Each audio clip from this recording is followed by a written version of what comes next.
సువర్ణాక్షరాలతో లిఖించుకోదగినటువంటి రోజు అని కూడా నేను చెప్తా ఉన్నాను. ఈనాటి ఈ కార్యక్రమం ఏదో ఆషామాషిగా చేసేటువంటి కార్యక్రమం కాదు. ఇవాళ ఈ పరిసర ప్రాంతాల్లో ఉన్నటువంటి భూములన్నిటికి సంబంధించి ఫార్మా సిటీ పెట్టాలని,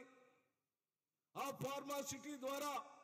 విపరీతమైన కాలుష్యాన్ని తీసుకొని వచ్చి పరిసర ప్రాంతాల్లో ఉన్నటువంటి జనజీవన స్రవంతిని పూర్తిగా కాలుష్యంగా మనం మాత్రం పరిశ్రమలకి భూములు అమ్ముకుందాం, వాళ్ళ జీవితాలు ఏమైనా పర్వాలేదని ఆలోచన చేసినటువంటి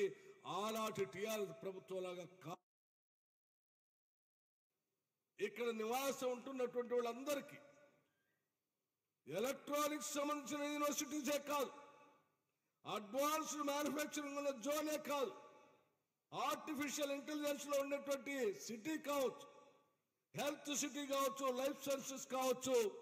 లేకపోతే సోషల్ ఇన్ఫ్రాస్ట్రక్చర్ తో ఉండేటువంటి అద్భుతమైనటువంటి నివాసం, వీటన్నిటిని మేళవించి ఇక్కడ నివాసం ఉంటే చాలరా నాయనా, నాకు భారతదేశంలో ఈ ప్రాంతంలో వచ్చి నేను నివాసం ఉంటే